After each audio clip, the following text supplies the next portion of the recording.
1800 সালের দিকে তাপ ও নিম্ন ঘনত্বের গ্যাসের আচরণ নিয়ে গবেষণা করতে গিয়ে বিজ্ঞানীরা একটি তত্ত্ব বিকাশ করেন, যেটি তাপগতিবিদ্যা নামে পরিচিত। নাম থেকে বোঝা যায় এই তত্ত্বটি তাপ বা আরও সাধারণভাবে বললে শক্তির গতিশীল আচরণ বর্ণনা করে। তাপগতিবিদ্যার মূল ভিত্তি হল এর 4টি মৌলিক সূত্র।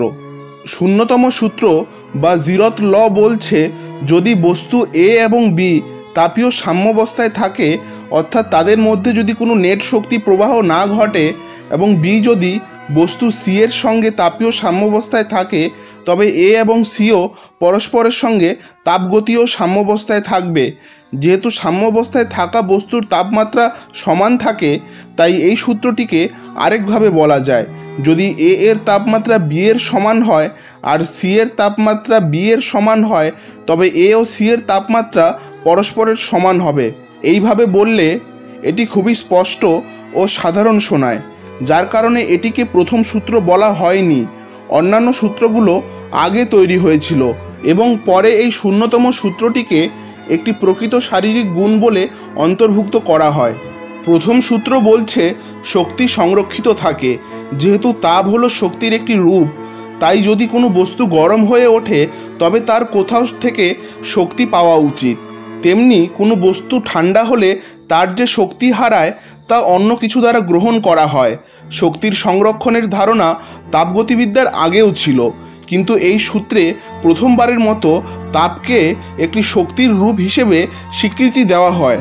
দ্বিতীয় সূত্র সম্ভবত তাপগতিবিদ্যার সবথেকে ভুলভাবে ব্যাখ্যাত সূত্র। সরলভাবে বললে এটি বলে তাপ সবসময় গরম বস্তু থেকে ঠান্ডা বস্তুর দিকে প্রবাহিত হয়, কিন্তু এই সূত্রটি আরও কার্যকারীভাবে ব্যাখ্যা করা যায় এনট্রপির মাধ্যমে। এভাবে বলা যায়, একটি ব্যবস্থার এনট্রপি কখনোই কমে না।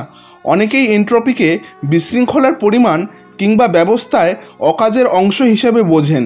এর মানে দাঁড়ায় সময়ের সঙ্গে জিনিসপত্র কম কার্যকরী হয়ে পড়ে, যার ফলে বিবর্তন সন্দেহীরা প্রায়ই বলে থাকেন এই সূত্র বিবর্তন তত্ত্বকে খণ্ডন করে।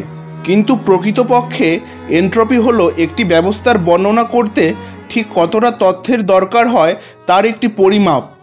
একটি সুসংগঠিত ব্যবস্থা, যেমন গ্রিডে সমানভাবে সাজানো মার্বেল, সহজে বর্ণনা করা যায় কারণ তার গঠনে সরল সম্পর্ক রয়েছে। অন্যদিকে বিশৃঙ্খল ব্যবস্থা, যেমন এলোমেলোভাবে ছড়িয়ে থাকা মার্বেল, বর্ণনা করতে গিয়ে তথ্যের বেশি প্রয়োজন হয় কারণ তার মধ্যে সহজ কোনো নিয়ম নেই। সুতরাং দ্বিতীয় সূত্রে বলা হয় কোনো ব্যবস্থার ফিজিক্যাল তথ্য কখনো কমতে পারে না। অন্যভাবে বললে তথ্য বা ইনফরমেশন কখনো ধ্বংস হয় না। তৃতীয় সূত্র বলে অ্যাবসলিউট জিরো বা 0 কেলভিন তাপমাত্রায় কোনো বস্তুর এনট্রপি তার সর্বনিম্ন সম্ভাব্য মানে পৌঁছে যায়। এটি প্রায়শই শূন্য ধরা হয়। এর একটি গুরুত্বপূর্ণ পরিণতি হলো কোনো বস্তুকে অ্যাবসলিউট জিরো পর্যন্ত ঠান্ডা করা সম্ভব নয়। একটি আগের আলোচনায় আমি বলেছিলাম শ্রেণীকাতর ব্ল্যাক হোলের কোনো লোম নেই, অর্থাৎ এগুলিকে শুধুমাত্র এদের ভর, চার্জ এবং ঘূর্ণনের মাধ্যমে বর্ণনা করা যায়। এর মানে দাঁড়ায়, আপনি যদি কোনো একটি বস্তু যার অনেক এনট্রপি আছে ব্ল্যাক হোলে ফেলে দেন, তাহলে সেই এনট্রপি যেন উধাও হয়ে যায়, অর্থাৎ পুরো ব্যবস্থার এনট্রপি কমে যায়, যা আবার তাপগতিবিদ্যার দ্বিতীয় সূত্রকে লঙ্ঘন করে। আরেকভাবে দেখলে শ্রেণীকাতর ব্ল্যাক হোলের তাপমাত্রা হলো অ্যাবসলিউট জিরো। এর ফলে আপনি যদি একটি গরম বস্তুকে ব্ল্যাক হোলে পরিণত করেন, তবে মূলত আপনি সেটিকে অ্যাবসলিউট জিরোতে ঠান্ডা করছেন। এটিও তৃতীয় সূত্রের বিরোধিতা করে। অবশ্য এই বিশ্লেষণ কোয়ান্টাম বলবিদ্যার প্রভাব উপেক্ষা করে। কোয়ান্টাম বলবিদ্যা বিবেচনায় নিলে দেখা যায় ব্ল্যাক হোল থেকে আলো ও অন্যান্য কণা নির্গত হতে পারে, যাকে বলা হয় হকিং রেডিয়েশন। যেহেতু একটি কোয়ান্টাম ব্ল্যাক হোল তাপ ও আলো বিকিরণ করে, তার মানে এটি একটি তাপমাত্রা বহন করে, যাকে হকিং টেম্পারেচার বলা হয়। ফলে ব্ল্যাক হোলগুলিও তাপগতিবিদ্যার নিয়মের অধীন।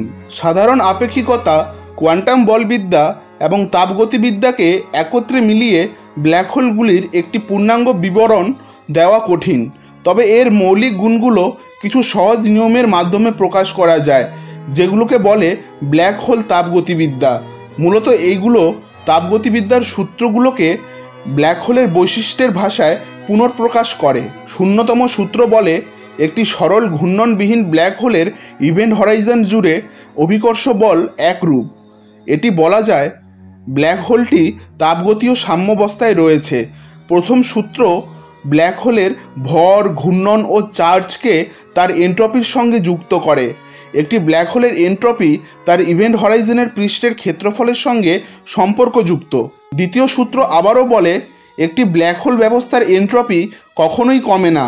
এর একটি ফল হলো দুটি ব্ল্যাক হোল একত্রে মিশে গেলে নতুন ইভেন্ট হরাইজনের ক্ষেত্রফল অবশ্যই আগের দুটির যোগফলের চেয়ে বড় হবে। তৃতীয় সূত্র বলে চূড়ান্ত ব্ল্যাক হোল যার ঘূর্ণন বা চার্জ সর্বোচ্চ সীমায়, তাদের এন্ট্রপি সর্বনিম্ন হবে। এর মানে হলো একটি চূড়ান্ত ব্ল্যাক হোল সৃষ্টি করা সম্ভব নয়।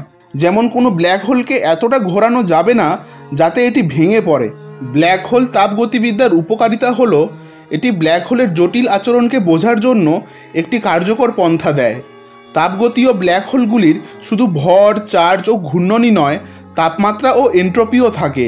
গ্যাসের গরম ও ঠান্ডা হওয়ার বর্ণনা করতে যে নিয়মগুলো তৈরি হয়েছিল তা মনে হচ্ছে ব্ল্যাক হোলের ক্ষেত্রেও প্রযোজ্য। তবে এখনও ব্ল্যাক হোল তাপগতিবিদ্যা সম্পর্কে অনেক কিছু আছে যা আমরা সম্পূর্ণ বুঝে উঠতে পারিনি।